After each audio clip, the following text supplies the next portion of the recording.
Thank you for this lovely words actually. ரொம்ப நாள் ஆச்சு யாரோ இந்த மாதிரி பெருமையா பேசி, ஏன்னா வாழ்த்துறது இப்பெல்லாம் ரொம்ப கம்மியா இருக்கு. ஸோ ரொம்ப thank you. I touch it's very touching. So okay, first of all இந்த படத்தை பத்தி சொல்லணும்னா எங்கிருந்து ஆரம்பிக்கலாம்? நம்ம டைரக்டர் சார்ல இருந்தே ஆரம்பிச்சிடலாம். எக்ஸ்ட்ரீம் படம் அப்போதான் பிக் பாஸ் முடிச்சுட்டு வர நிறைய எதிர்பார்ப்பு இருக்கும்ல. சரி ஓகே, நம்மளும் ஏதோ பெரிய சாதனை பண்ணி வந்திருக்கோம், படங்கள் நிறைய அப்படியே குவிக்கும் நம்மளை அப்படின்னு சொல்லி ஒரு எக்ஸ்பெக்டேஷன்ஸோட இருக்கும்போது எனக்கு சார் ஃபோன் பண்றாரு. மேடம், இந்த மாதிரி ஒரு படம் இருக்கு, நாங்க எக்ஸ்ட்ரீம்னு சொல்லிட்டு ஒரு இது பண்றோம், ஒரு காப் ரோல். சொல்ல போனா சாருக்கு என்ன யாருன்னே தெரியாது. அதுக்கப்புறம் தான் நான் வந்து சரவண மீனாட்சியோட கிளிப்பிங்ஸ் எல்லாம் அனுப்புறேன். சார் நான் தான் இது பாருங்க, நான் ஓரளவுக்கு நடிப்பேன். அப்படியா மேடம், சரி ஓகே அப்படின்னு. அதுக்கப்புறம் தான் தெரிய வந்துச்சு அவங்களுக்கு, ஓகே ஓரளவுக்கு நடிக்கிறாங்க இவங்கன்னு சொல்லிட்டு. ஸோ லுக் டெஸ்ட் எல்லாம் பண்ணணும் அப்படின்னு சொல்லிட்டு எனக்கும் நிறைய மெனக்கட்டு. he is very much particular. Like ஒரு ஆர்டிஸ்ட், நீ எப்படி இருந்தா என்ன, எனக்கு நீ வந்து நடி அப்படிங்கிறது இல்லாம எனக்கு இப்படிதான் வேணும், நீங்க ட்ரிம்மா இருக்கணும், நீங்க வந்து பாடி வைஸா இருக்கட்டும், இல்ல உங்க ஆட்டிடியூட் வைஸா இருக்கட்டும், எல்லாமே எனக்கு இதுதான் வேணும்னு சொல்லி வேலை வாங்கின ஒரு டைரக்டர். ஸோ ரொம்ப சந்தோஷமா இருந்தது அவங்க கூட ஒர்க் பண்றதுல. அண்ட் இந்த படத்துல மெயினா நான் ரொம்ப வியந்து பார்த்ததுன்னா சிவம். அந்த பர்சன் வந்து ஆரம்பிச்ச நாள்ல இருந்து முடிகிற வரைக்குமே அவங்களோட 200% இந்த படத்துக்கு கொடுத்து அவங்க வேலை பார்த்துருக்காங்க. ஸோ அவங்க சொல்லிட்டு இருந்தாங்க, இப்போ ஒரு படத்துக்கு நமக்கு வந்து தியேட்டர்ஸ் கிடைக்காது, சிக்கனம் பண்ணி நாங்கள் வந்து ஷூட் பண்ணியிருக்கோம் 25 நாள், எல்லாமே அவ்வளோ உண்மை. எங்கெங்க செலவு பண்ணணுமோ அங்கங்கெல்லாம் எவ்வளோ வேணுமோ அவ்வளோ மட்டுமே செலவு பண்ணி இப்படி ஒரு படத்தை எடுக்கிறது அப்படிங்கிறது வந்து இந்த காலகட்டத்தில் எனக்கு தெரிஞ்சு அவ்வளோ ஈஸியான விஷயம் கிடையாது. ஸோ அந்த விஷயத்துல சிவம் அண்ட் ராஜ்வேல் சார், நீங்க டீம் அப்பா இப்படியே இருங்க, இப்படியே ஒரு ப்ரொடியூசர்ஸுக்கு ஒரு நல்ல நல்ல படங்களை கொடுக்கணும்னு நான் வேண்டிக்கிறேன். ஏன்னா அவ்வளோ ஒரு பியூட்டிஃபுல்லா டீம் அப் பண்ணியிருக்காங்க. அண்ட் ட்ரெய்லர் டீசர்ஸ் பார்க்கும்போது தான் நானே வந்து வாவ் அப்படின்னு நினைச்சது வந்து மியூசிக்னு சொல்லுவேன். phenomenal you were, seriously. Teaser வந்து நான் நிறைய பேருக்கு அனுப்பும் போது கூட எல்லாரும் ஃபர்ஸ்ட் சொன்னது மியூசிக்கு தான் டக்குன்னு கேட்சியா இருக்கு. So you have done a phenomenal work and editing also sir, அமேசிங்கா இருக்கு.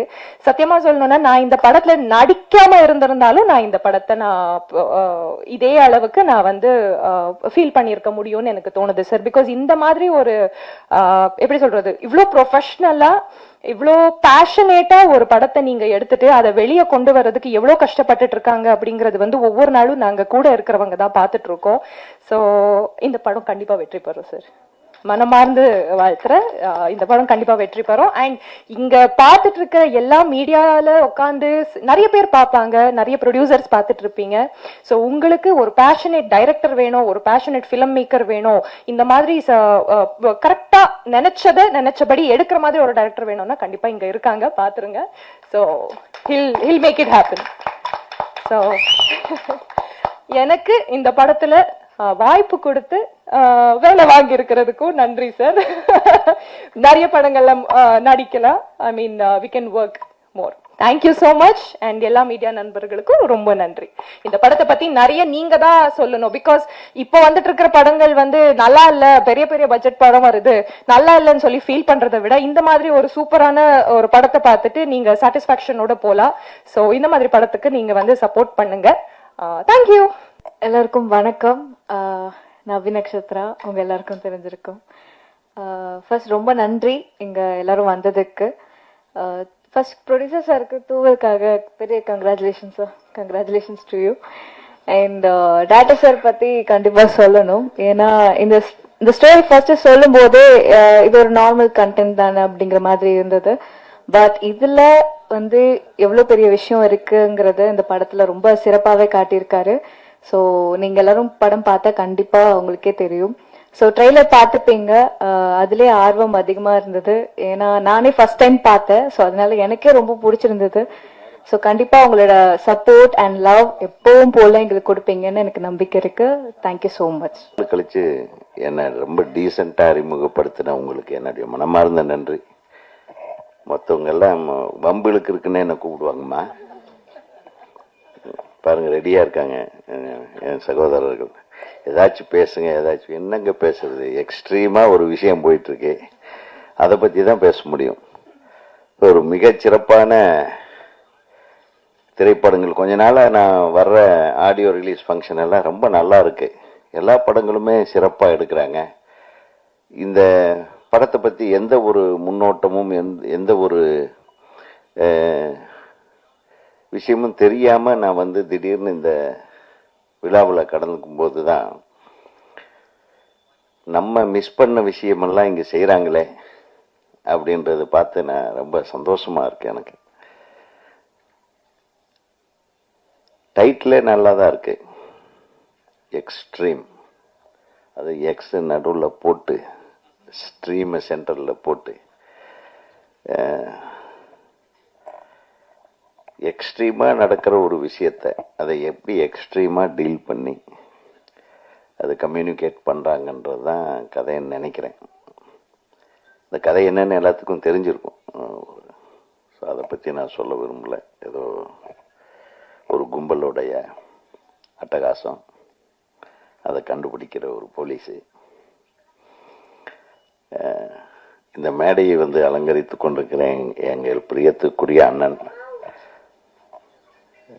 திரு ராஜன் சார் அவர்களுக்கு என்னுடைய மனமார்ந்த நன்றியை தெரிவிச்சுக்கிறேன். முதல்ல நீ பேசுறது அந்த பேசிட்டு போடா அப்படின்ட்டாரு. ஏன்னா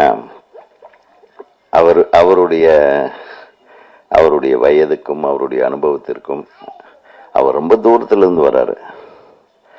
அது எல்லாம் மீறி ஒருத்தர் அழைச்சாங்கன்னா அந்த வர்ற அந்த மனித நேயம் இருக்கு பாருங்க, அது சினிமா மேல இருக்கிற அவருடைய பற்று. அப்புறம் ஏதாச்சும் நடுவில் குறுக்கால நீங்க கேள்வி கேட்டு அவர் வாயை கிளறி விட்டாங்கன்னா அதனால வைக்கிறவர் பத்த வச்சிருவாரு சில விஷயங்களை. அது பத்திக்கிட்டே தெரியும், ஒரு வாரத்துக்கு உங்களுக்கெல்லாம் தீனியா இருக்கும். ஸோ அண்ணன் அவர்களுக்கு நன்றி. என்னுடைய பிரியத்துக்குரிய தம்பி பேரரசு அவர்கள், அவர் அப்படிதான். அவர் வந்து கிட்டத்தட்ட காஞ்சிபுரம் மாவட்டத்திலிருந்து வர்றாரு. காஞ்சிபுரம் மாவட்டம்னா ஈசிஆர். ஆமா, ஈசிஆர் காஞ்சிபுரம் மாவட்டம் தானேப்பா? காஞ்சிபுரமா செங்கல்பட்டா? செங்கல்பட்டு மாவட்டம். இன்னும் அதை விட தூரம் போகும். ஸோ செங்கல்பட்டுல இருந்து வர்றாரு. அவரும் என்ன ஒரு லுக் விட்டாரு, வந்த உடனே நீங்க பேசிட்டு போறீங்களான்னு.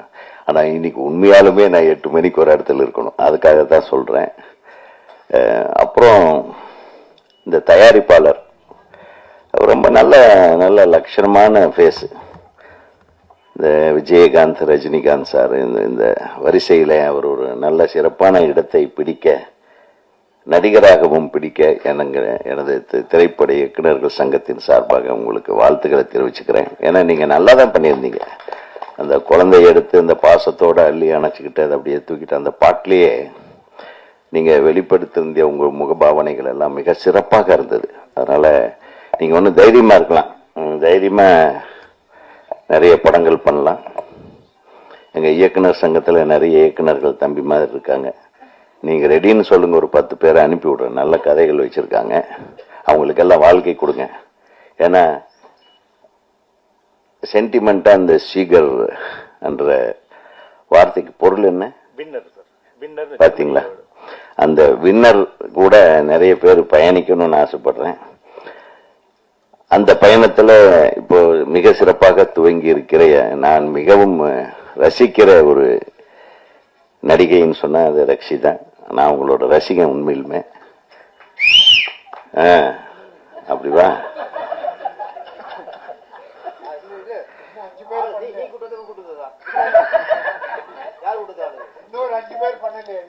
ஏன்னா நான் போன வாரம் ஒரு படம் பார்த்தேன் 4 நாளைக்கு முன்னாடி. அதுலயும் ரக்ஷிதா சூப்பரா நடிச்சிருந்தாங்க. அதாவது வெரி வெரி டிஃபரெண்ட் கேரக்டர். அது நடிக்கிறது மிகப்பெரிய தைரியம் வேணும். இது ஆக்சுவலா இவங்களுடைய ஒரிஜினல் தைரியத்தோட இதில் நடிச்சிருக்காங்க. அந்த போலீஸ் கம்பீரம், அந்த லுக்கு. பொதுவாகவே இந்த இவங்களுக்கு வந்து கண்ணழகின்னு ஒரு பேர் வைக்கலாம், அவ்வளவு அழகான கண்ணு. ரொம்ப சந்தோஷம் என் பக்கத்தில் உட்கார்ந்ததுக்கு. ஓகேவாப்பா? நான் அதுக்காக தான் வேற யாரும் உட்கார்ந்துட போறாங்களோன்ட்டு நான் அப்படியே கரெக்ட் பண்ணி வச்சுட்டே இருந்தேன். அப்புறம் பேரரசை இந்த பக்கம் உட்காந்து வச்சு உங்களுக்கெல்லாம் வந்து மகிழ்ச்சியை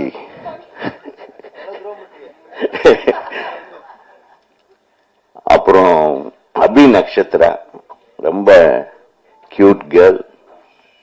அவங்க நடிச்ச வெப் சீரிஸ் ஒரு மிகப்பெரிய பிரமாதமான வெற்றியை அடைந்திருக்கிறது. தொடர்ந்து நீங்க இந்த படத்திலேயே நல்ல பிரமாதமா தெரியுறீங்க. நிச்சயமா உங்களுக்கு ஒரு மிகப்பெரிய வெற்றியை இந்த திரைப்படம் கொண்டு வந்து சேர்க்க வேண்டும். இவங்களை எல்லாம் விட நம்ம தொழில்நுட்ப கலைஞர்கள்னு பார்த்தா ரொம்ப அழகா பேசுறதுக்கு ஆரம்பிக்கிறதுக்கு முன்னாடியே முடிக்கிற ஆட்களை எல்லாம் பார்த்தோம். ஒளிப்பதிவாளர் மிக சிறப்பாக இருந்தது உங்க ஒளிப்பதிவு. எடிட்டிங் வாஸ் ரியலி குட் தம்பி, ரொம்ப ரொம்ப நல்லா பண்ணியிருந்தீங்க. ஏன்னா இந்த மாதிரி படங்கள்ல ஒரு கொகரன்சியும் வேணும், அதே மாதிரி ஒரு டெம்போவும் வேணும். மியூசிக் பிரமாதமா இருந்தது. ரீரெக்கார்டிங் எக்ஸ்ட்ராடினரி ரீரெக்கார்டிங் ஒரு இம்பாக்டை கிரியேட் பண்ணுச்சு. டெஃபினட்டா இந்த படத்திலையும் அந்த இம்பாக்ட் தொடர்ந்து வரும் அப்படின்ற ஒரு நம்பிக்கை எனக்கு இருக்கு. அப்புறம் வில்லன், எங்க ஒரு வில்லன் பின்னாடி நிக்கிற, பயமா இருக்குப்பா, உட்காருப்பா. அவரும் பிரமாதமான முகத்தோற்றம், பாவனை, எல்லா செலக்ஷனும் நல்லா இருக்கு. டைரக்டரை இத்தனை பேரையும் வச்சு முயற்சிருக்கிற எஜமானி அம்மா, தயாரிப்பாளர், அவங்க எவ்வளவு அமைதியா அதாவது ஒரு வீட்டுக்காரர் படம் எடுக்கிறாங்கன்னா, ஏங்க உங்களுக்கு வேற வேலை இல்லையா, நம்ம தொழில் நல்லா தானே போயிட்டு இருக்கு, இந்த சீக்கிரம்னு நம்ம ட்ரைனிங் ஒரு கோச்சிங் இது மாதிரி நம்ம பண்ணிட்டு இருக்கோம், அது நல்லா தானே போயிட்டு இருக்கு, இதுல எதுக்கு இது அப்படின்னு எல்லாம் தடுக்காம தன் கணவருடைய ஆசைக்கு பின்புலமாக இருந்து எத்தனை பேர் இன்னைக்கு இருக்காங்க சொல்லுங்க. ரொம்ப கஷ்டம். So you are really great madam, நீங்க ரொம்ப நன்றி. ஏன்னா நம்ம எத்தனையோ பேர் படம் எடுக்கலாம், ஆனா தன் கணவன் படம் எடுத்து அதுலயே அழகழகான ஹீரோயின்கள் நடிக்கிற படத்துல உங்க கணவரை ஹீரோவை வேற நடிக்க வச்சு என்ன தைரியம் உங்களுக்கு. அந்த தைரியத்துக்கு நான் நிச்சயமா பாராட்டுறேன். இது ஒரு கலைத்துறை, இதை கலை வடிவமாக தான் பார்க்கணும், வேற எந்த கண்ணோட்டத்திலையும் பார்க்க வேண்டிய அவசியம். வெளி உலகத்துக்காரன் என்ன வேணாலும் நினைப்பான், சினிமாக்காரங்களை கழுவி ஊத்துவானுங்க. ஆனா சினிமாக்காரங்களோட மட்டமானவனுங்க இந்த சமுதாயத்தில் நிறைய பேர் இருக்காங்கன்றது அவங்களுக்கே தெரியும். உடனே சினிமாவில இருந்து ஒருத்தர் அரசியலுக்கு வந்துடக்கூடாது, உடனே கட்சி கட்டிட்டு அப்படியே ஏதோ ஒரு பெரிய குற்றம் பண்ண குற்றவாளி மாதிரி ஆளுக்கு ஆளு பேசுறது. புரட்சி தலைவர் வந்தாரு, யாராச்சும் பேசினாங்களா? அவரையும் பேசினாங்க, பின்னாடி இருந்து விமர்சனம் பண்ணாங்க. எந்த ஒரு நடிகர், இப்ப விஜய் சார் எடுத்துங்க, ஒரு கட்சி ஆரம்பிச்சிருக்காரு, இப்ப கண்டென்ட் கேட்டிய மிக சிறப்பான ஒரு துவக்கத்தை கொடுத்திருக்கிறார். அது நம்ம திரைத்துறையிலிருந்து வந்திருக்கிறாரு விஜய் அவர்கள். அவர்களை பாராட்டிட்டு போறதுல என்ன தப்பு இருக்கு? அதை ஒரு பெரிய பேச்சு பொருளாக்கி அவர் இன்னும் அரசியல் பண்ணவே ஆரம்பிக்கல. முதல் மேடையில பேசியிருக்காரு, இரண்டாவது மேடையில பேசியிருக்காரு. அடுத்தது அரசியலுடைய நகர்வுகளை எப்படி கொண்டு போக போறாருன்னு யாருக்கும் தெரியாது. அதுக்குள்ள அவரை கட்டம் கட்டி அப்படி இப்படி இவங்க நகர்த்துறாங்க வெளியிருந்து. எதுக்கு? நல்லா வரட்டும், அவர் ஒரு மாற்றத்தை கொண்டு வரட்டும். இதுல என்ன இருக்கு? யாரு வேணாலும் அரசால வரலாம், யாரு வேணாலும் சினிமாவுக்கு வரலாம். எங்களுக்கு சினிமாவும் அரசியலும் ஒண்ணுதான். கரெக்டா? பேரறிஞர் அண்ணா திரைப்படத்துக்கு வசனம் எழுதியார், கலைஞர் அவர்கள் திரைப்படத்துறையிலே வசனம் எழுதினார், தயாரிப்பாளராக இருந்தார். புரட்சி தலைவர் உங்களுக்கு தெரியவே தெரியாது, சினிமா உலகையே ஆண்டவர். புரட்சி தலைவி அம்மா அவர்கள் சினிமா.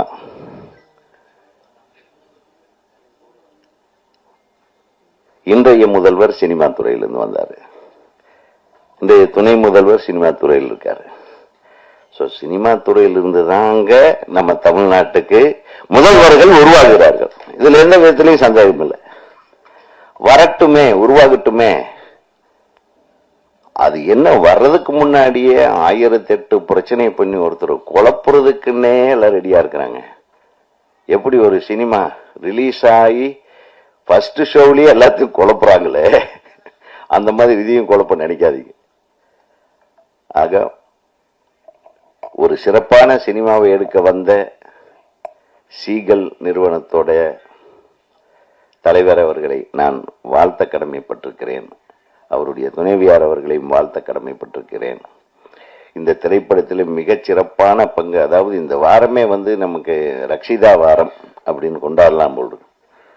அடுத்தது உங்க படம் ஏதாச்சும் இருக்கம்மா ஆடியோ ரிலீஸ், அதுக்கு கூப்பிட்டுரு, அதுக்கு யாராச்சும் சொல்லி ஆள் வச்சு கூப்பிட்டுருங்க. ஸோ இப்போ அருமையா ஒரு நீங்க முதல்லயே சினிமாவுக்கு வந்திருக்கணும். நீங்க சின்ன திரையிலேயே உங்களை அப்படியே கொண்டு போய் சேர்த்துட்டீங்க. நீங்க பெரிய திரைக்கு வந்திருந்தா நிறைய நடிகைகள் பயந்திருப்பாங்க. உண்மையிலுமே சொல்றேன். ஏன்னா அவ்வளவு அழகான முகம், நன்றாக நடித்திருக்கிற அந்த அந்த அந்த போஸ்லயே தெரியுது பாருங்க. அது ஒரு சிறப்பான திரைப்படத்தை நான் எதிர்பார்க்கவே இல்லை. ஒரு டைரக்டர் இவ்வளவு அழகா உன்னுடைய ஷார்ட்ஸு, இந்த கம்போசிங்கு, இந்த டைலாக்கு, இந்த ஸ்ட்ரக்சர், உன்னுடைய கிராஃப்ட்மேன்ஷிப் தெரியுது டைரக்டர் சார். ஸோ நீங்க இன்னும் திரைப்பட இயக்குனர் சங்கத்தில் உறுப்பினர் ஆயிட்டீங்களா? ஆயிரணும். நாளைக்கு ஆள் அனுப்பி கரெக்டா நம்ம ஒவ்வொருத்தையும் சொல்றேன்.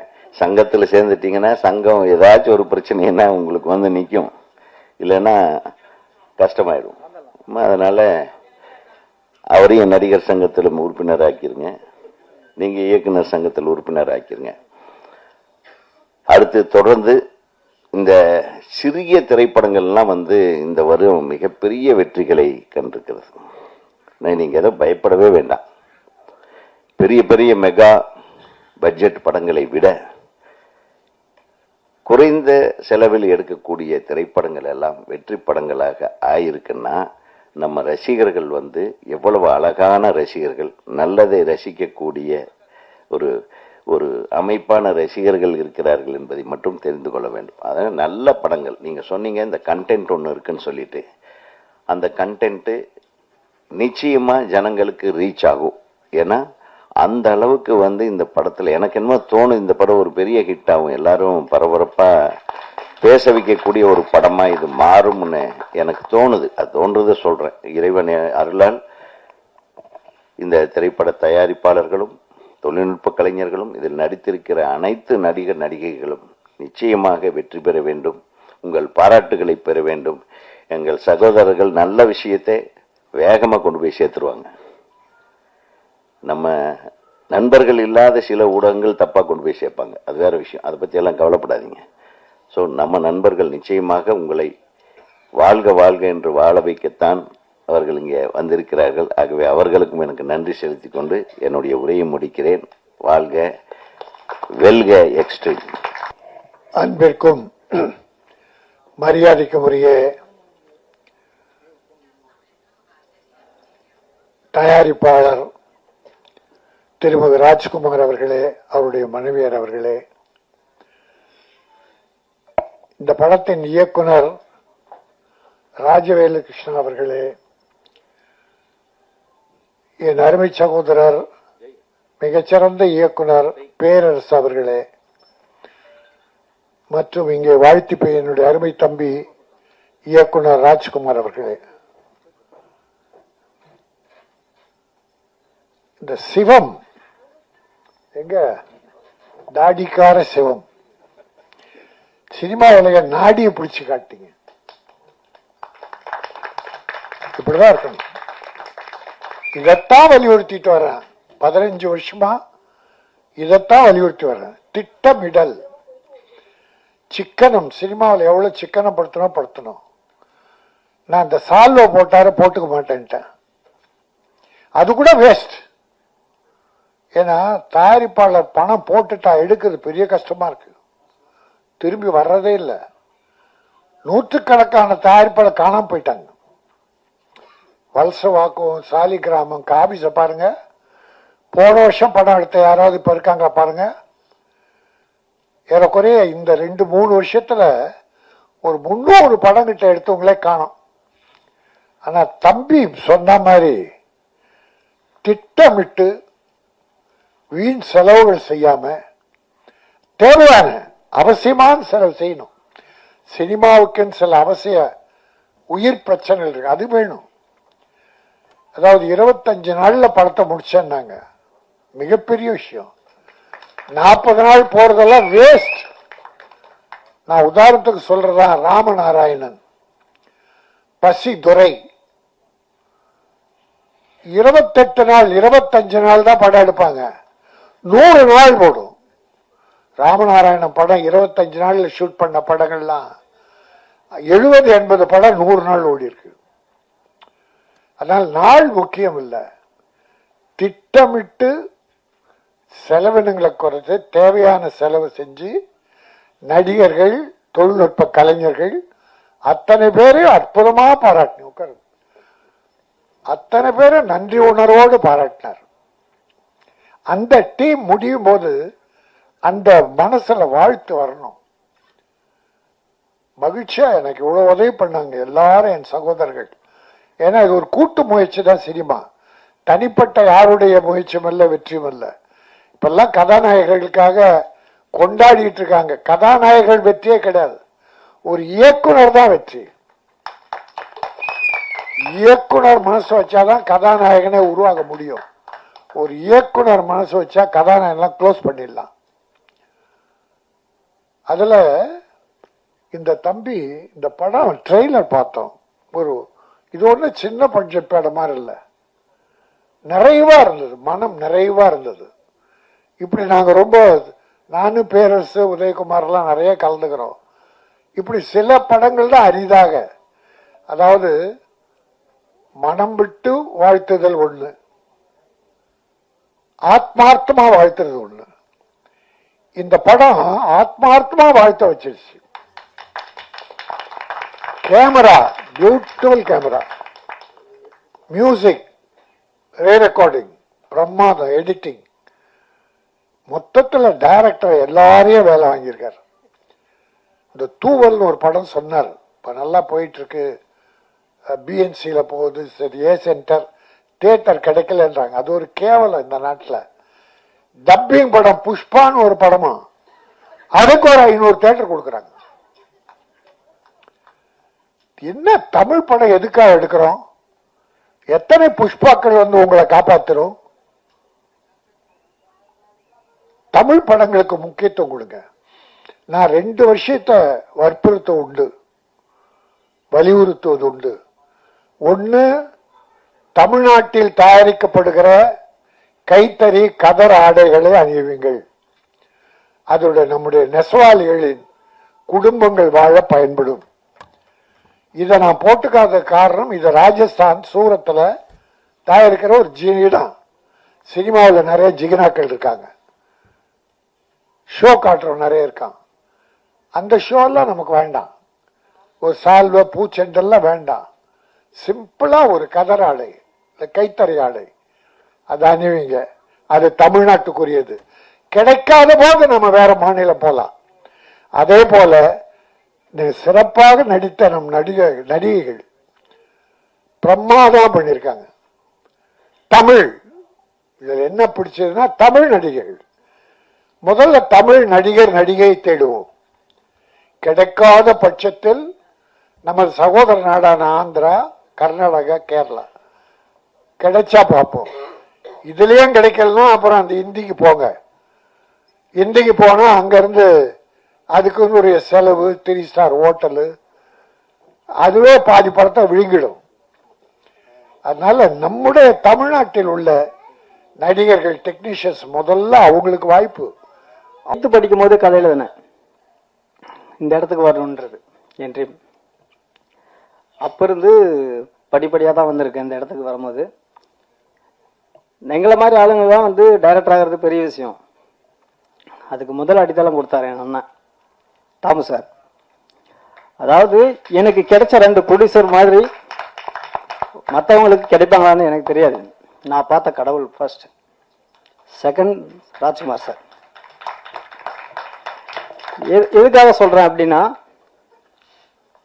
சினிமாவில் வந்து காசு வருமா வராதா எல்லாருக்கும் தெரியும். இன்னைக்கு இண்டஸ்ட்ரி எப்படி இருக்குன்னு எல்லாருக்குமே தெரியும். ஆனால் வந்து அவர் என்ன மட்டுமே நம்பினார். வருது வரல, நீ வந்து சூப்பராக பண்ணுற, அதாவது உண்மையாக இருக்க. நம்ம என்னன்னா என்னுடைய இவங்கெல்லாம் எப்படின்னா ஒரு ஃப்ரெண்டாக இருந்தாங்க. ஏதோ ஒரு ப்ரொடியூசர்ன்ற அந்த கெத்து இல்லை, அந்த ஒரு டிஸ்டன்ஸ் எதுவுமே இருக்காது. இன்னைக்கு வரைக்கும் வாயா போயான்னு அப்படி பேசிட்டு இருப்பார் மனுஷன். எவ்வளோ போட்டிருப்பாரு சினிமாவில், அவர் இழந்தாரா எடுத்தாரா எதுவுமே எங்கிட்ட சொல்ல மாட்டார். ஆனால் படம் ஒரு வாரம் ஓடிச்சு. அது வரைக்கும் நான் மீடியாக்கெல்லாம் தேங்க்ஸ் சொல்லணும். அந்த அளவுக்கு கொண்டு போனார் என்னுடைய அண்ணன் தாமஸ் சார் ஃபர்ஸ்ட் படம். அதுக்கப்புறம் சிவமண்ணா எனக்கு கிடைச்ச செகண்ட். எனக்கு அண்ணன்ல அவரு ஒரு காட் மாதிரி. ஏன்னா அவர் வந்து என்னை கொண்டு போய் ராஜ்குமார் சார்கிட்ட விட்டார். இப்படி ஒரு பையன் இருக்கான், மணி மைண்டு கிடையாது, சூப்பரா பண்ணுவான். ஆனா ராஜ்குமார் சார் வந்து பயங்கர தெளிவு. அதாவது வந்து என்னதான் இருந்தாலும் யாரா இருந்தாலும் அவர் வந்து கரெக்டா ஜட்ஜ் பண்ணுவார், ஒரு ஒரு லுக்லேயே பண்ணுவார். அப்போ வந்து ஷார்ட் ஃபிலிம் நான் வந்து கதை சொல்லும் போது ஓகே பண்ணலாம். அப்போ கூட அந்த அந்த பட்ஜெட் பிரச்சனை அது இதெல்லாம் இல்லை, கேட்கறத கொடுப்பாரு மனுஷன். அப்படி பண்ணாரு. எங்க டீம் வந்து என் பசங்களை நான் சொல்லணும், என்னுடைய அசிஸ்டன்ட் டைரக்டர்ஸ் இன்ன வரைக்கும் ஜெய் எங்க இருக்கான், இவன் வந்து பாத்தீங்கன்னா என்னுடைய ஜூனியர். அவன் காலேஜ் படிக்கும். நான் வந்து master of fine arts, BFA 4 வருஷம், எம்எஃப் 2 வருஷம் பண்ணேன் இங்க கவின்கலை கல்லூரியில. அப்போ வந்து என்னுடைய ஜூனியர் இவன். ஷார்ட் ஃபிலிம்லேருந்து இப்போ வரைக்கும் என் கூட என்னுடைய எல்லாமே மணி மைண்டே கிடையாதுங்க. அண்ணன் கொடுப்பாரு கொடுக்க மாட்டாரு எதுவுமே, அண்ணன் கூப்பிட்டாரு அவ்வளோதான் நான் வந்துடணும் அப்படின்ட்டு அப்போ வந்து இப்போ வரைக்கும் வந்துட்டு இருக்கானுங்க. இந்த மாதிரி ஒரு 7-8 பேர் இருக்காங்க. அவனுக்கு அப்புறம் எனக்கு வந்து சதாம்னு ஒரு ரெஸ்டன்ட் வந்தான். அதுக்கப்புறம் வந்து பிரபா, அதுக்கப்புறம் ஜெகன், செல்வா, ராஜேஷ், இந்த மாதிரி எனக்கு நிறைய சப்போர்ட்டிங் இருந்தது. ஃப்ரெண்ட்ஸுங்க எல்லாமே எனக்கு அவ்வளோ சப்போர்ட் பண்ணாங்க. அப்புறம் வந்து இந்த டெக்னீஷியன்ஸ் நான் கண்டிப்பாக சொல்லணும். இவங்க எல்லாமே டெக்னீஷியன்ஸ் அப்படின்றது உங்களுக்கு, ஆனால் எனக்கு ஃப்ரெண்ட்ஸுங்க எல்லாருமே. அவங்க நான் ஷார்ட் ஃபிலிம் பண்ணும்போது ராஜ் பிரதாப் எனக்கு பழக்கம். ஃபர்ஸ்ட் ஷார்ட் ஃபிலிம் அவரோட பண்ணேன். ஆனால் எல்லா ஷார்ட் ஃபிலிமுக்குமே ஷார்ட் ஃபிலிம்லேருந்து இன்னைக்கு வந்த படம் வரைக்கும் ஃபுல்லாக எங்கூட எடிட்டர் இருக்காரு. அவரும் அப்போ இருந்து கிஷோர் வந்து என்னுடைய அசிஸ்டண்ட்டு. அவன் வந்து ஆனால் நான் டிஓபி ஆகணும்னு சொன்னான். அப்போ நான் ராஜா பத்தாசாரி சார்கிட்ட வந்து நான் இன்ட்ரோ பண்ணி விட்டேன். ஒரு 7-8 படம் பண்ணிட்டான். அதுக்கப்புறம் எங்கிட்ட தான் ஃபர்ஸ்ட் படம் பண்ணணும்னு அவன் ஓடிட்டு இருக்கான். அதுக்கப்புறம் பாலா குறுகிய காலத்தில் எனக்கு அறிமுகமான கேமராமேன், ஆனால் பெஸ்ட் ஃப்ரெண்ட் ஆகிட்டாரு. எல்லாமே பார்த்தீங்கன்னா ஃப்ரெண்ட்ஷிப்பாக தாங்க பண்ணாங்க. இன்னொன்று, இந்த படத்துக்கு வந்து பார்த்தீங்கன்னா நான் ஒவ்வொரு டெக்னீஷியன் சினிமாவில் ஒன்று வச்சுருக்காங்க. அதாவது வந்து ப்ரொஃபஷனல் அப்படின்னா என்னென்னா, நான் இந்த வேலை தான் செய்வேன், அது இவன் வேலை, அது அவன் வேலை அப்படின்னு தான் சொல்லுவாங்க. இங்கே ஒன்று எடுக்குன்னா கூட அது வந்து செட் அசிஸ்டன்ட் வேலை, அது இவன் வேலை, அப்படிதான். ஆனால் என்னுடைய டீமில் அப்படி கிடையாது. சிவமண்ணா மேனேஜர் வேலை, அப்புறம் இது என்னன்னா கோஆர்டினேட்டர், ஆக்டர், எல்லா ஒர்க்கும் இழுத்து போட்டு அவரு பண்ணுவார். கேசியர் வேலை உட்பட அவரு. என்னுடைய அசிஸ்டன்ஸ் இந்த வேலை பாருங்களாம் இல்லை, அவனுங்களும் அப்படிதான் எல்லா வேலையும் பார்ப்பாங்க. இதை எடுறாங்கலாம் எடுப்பாங்க, அது மற்றவங்க வேலையும் அவங்க பார்ப்பாங்க. இந்த மாதிரி என்னுடைய டீம் ஏன் இந்த அளவுக்கு வந்ததுன்னா, யாருமே ஒரு அவங்களுக்குள்ள வந்து ஒரு ப்ரொஃபஷனல்னு சொல்லிட்டு தனித்தனியாக கடமையிலேருந்து விலகிறவங்களே கிடையாது. அந்த அளவுக்கு வந்து எல்லாரும் ஒர்க் பண்ணதுனால தான் என்னால் இந்த குறுகிய காலத்தில் இவ்வளோ கம்மி பட்ஜெட்டில் என்னால் பண்ண முடியுது. ஒன்று. நெக்ஸ்ட் எனக்கு வந்து இந்த படத்தை பற்றி நான் பேசணும். நான் தூவல் வந்து பார்த்தீங்கன்னா இயற்கை சம்மந்தப்பட்ட ஒரு படம். அதாவது வந்து இயற்கை வந்து பார்த்தீங்கன்னா நமக்கு கொடுக்குது, அதை மிஸ்யூஸ் பண்ணுறதுனால நடக்கிற விளைவு, அந்த இயற்கை எனதுன்னு காட்டிட்டு போயிடும் அப்படின்ற ஒரு சின்ன லைன் தான்.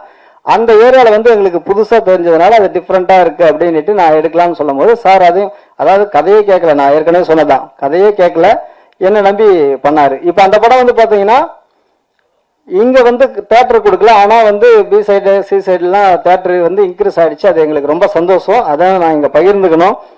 நல்ல சினிமாவை நீங்கள் கொண்டு போயிருக்கீங்க, எல்லாமே அது உங்களுக்கு வாட்ஸ்அப், நீங்கள் தான் வந்து அதை கொண்டு போனீங்க. அதனால் பத்திரிகையாளர் அனைவருக்கும் நான் நன்றி சொல்கிறேன்.